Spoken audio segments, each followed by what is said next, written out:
Hey guys, welcome back to my new video. आज के video में हम लोग देखेंगे ये जो इट के यूजेस मैं बता रहा था ना अपने वीडियोस में। मैंने मतलब बहुत सारे यूजेस बता दिया है इट का। अब ये जो है ना, ये लास्ट वीडियो है। ये जो बचा हुआ इट के यूजेस है ना, वो बचे हुए यूजेस को मैंने आज के लास्ट वीडियो में लिख रखा है और आज कंप्लीट हो जाएगा। ठीक है, देखिए कौन कौन सा यूजेस है। आज तीन ही यूजर्स बचे हुए, ठीक है, तो मैं बताऊंगा और सबका एकदम इजी वे में अच्छे तरीके से बताऊंगा, ताकि ना ये आपके माइंड में जा करके कहीं पे अच्छे से स्टोर हो जाए। जब भी आपको लिखना हो, बोलना हो या पढ़ रहे हैं, तो आइडिया समझ में आ जाना चाहिए कि हाँ, मतलब कॉन्टेक्स्ट क्या है इसका, बोलना कब है, उसका आइडिया क्लियर होना चाहिए। ठीक है, कोई कंफ्यूजन नहीं रहना चाहिए। अगर मेरे सारे वीडियो को आपने देख रखा है तो आपको सारे यूजेस पता चल जाएंगे। अगर इसको सिर्फ देखोगे तो इन तीन के यूजेस आपको पता चलेंगे। ठीक है, चलिए देखते हैं क्या है, कैसे कैसे यूजेस हैं जो आज के वीडियो में कवर होने वाले। देखिए, पहला अगर देखें तो यहाँ पे इन एक्सप्रेशंस ऑफ डिस्टेंस। ठीक है, ये बोला जब डिस्टेंस का जो एक्सप्रेशन होता है ना, अब कोई चीज दूर है, किसी डिस्टेंस में है, तो वहां पे एक्सप्रेशन देते हैं ना, हम लोग बोलते हैं एक्सप्रेस करने के लिए कुछ, उस सेंस में भी इट का ही यूज करते हैं। ठीक है, कैसे देखिए, ये तो इंडिकेशन आपको पता चल गया। आप ना यहाँ पे दो सेंटेंसेस देख लीजिए ताकि और अच्छे से क्लियर हो जाए कि किस तरह के सेंटेंस हम लोग बना रहे होंगे। क्योंकि हिंट से तो हिंट मिल ही जाता है, बट हम लोगों को एकदम अच्छे से समझ में तब आता है जब कोई एग्जाम्पल को देखते हैं या खुद उसको लिखते हैं या करते हैं या बोलते हैं, मतलब अपने लाइफ में इम्प्लीमेंट करते हैं। ठीक है, वही चीज यहाँ पे मैं करवाऊंगा, दिखा देता हूँ कि सेंटेंसेस कैसे रहते हैं अगर बात आता है एक्सप्रेशंस ऑफ डिस्टेंस के सेंस में इट को लगाने का। तो देखिए, it is not far to the park. देखिए, फार जो है हम दूर के लिए यूज करते हैं, ठीक है, और ये पार अपना पार्क जो है लोकेशन है।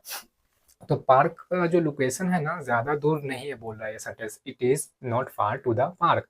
मतलब ये जो है ना, पार्क से दूर नहीं है। तो क्या डिस्टेंस के बारे में पता चला ना, it was close to my house. अब यहाँ भी क्या पता चला कि बता रहा है ये मेरे घर से क्लोज है। ठीक है, इट वॉज क्लोज मतलब it was close to my house. ठीक है, ये पास्ट में है, ये प्रेजेंट में है। ठीक है, तो ये मेरे घर से क्लोज था। ठीक है, इस सेंस में आपका बनेगा एक्सप्रेस जब कीजिएगा डिस्टेंस को। तो यहाँ भी इट लगा ना, देखिए यहाँ यहाँ ये सब में इट लग रहा है। ठीक है, देखिए अगला यूज क्या है इट का, देखते हैं। रेफरिंग टू अ सिचुएशन और आइडिया। ठीक है, जब सिचुएशन को आप या फिर आइडिया को रेफर करते हो ना, वहां पे भी इट को ही लगाते हो। कैसे, देखिए सेंटेंसेस तो देखना ही पड़ेगा।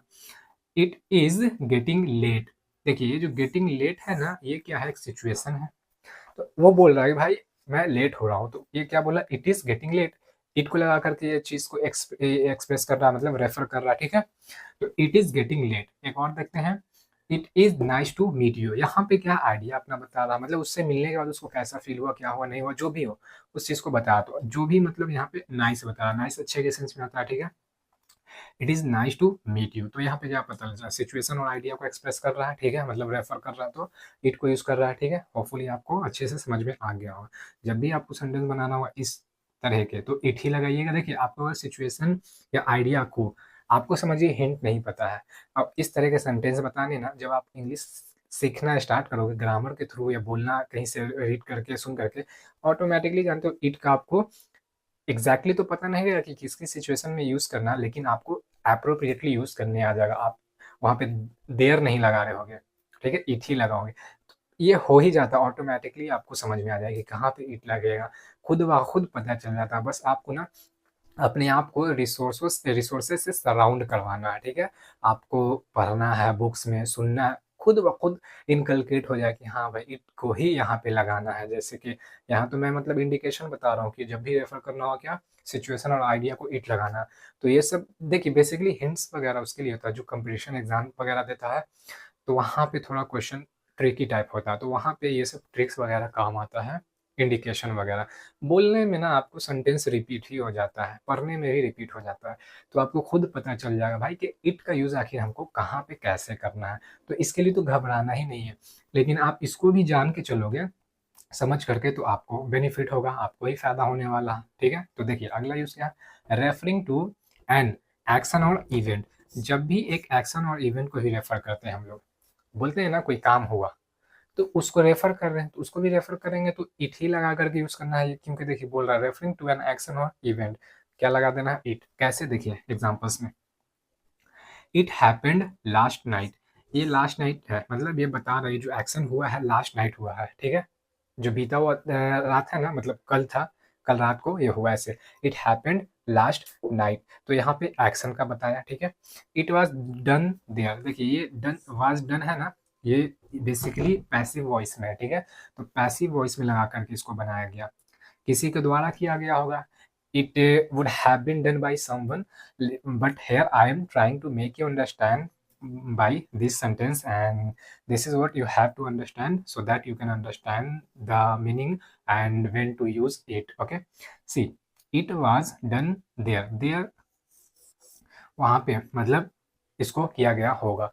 तो ये भी एक्शन हुआ, ठीक है, घटना हुआ, कहाँ पे हुआ, जो भी हुआ देयर हुआ। लेकिन यहाँ पे देखिए यूजेस क्या रहा, इट का रहा है। तो जब भी एक्शन और इवेंट को ही बताना होगा ना, आप इट लगा करके अपने सेंटेंस को बनाओगे।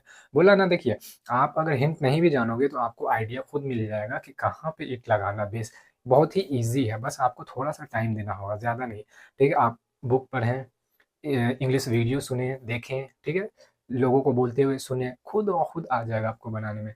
और एग्ज़ाम के लिए तो भाई ये सब डेफिनेटली काम देगा ही, क्योंकि ये सब इंडिकेशन है कि आपको लगाना कहाँ पे है, ठीक है। देखिए होपफुली आपको सारा समझ में आ गया होगा। स्क्रीनशॉट लेना है स्क्रीनशॉट ले लीजिए, और अगर कुछ भी प्रॉब्लम है आप कमेंट करके पूछ सकते हैं।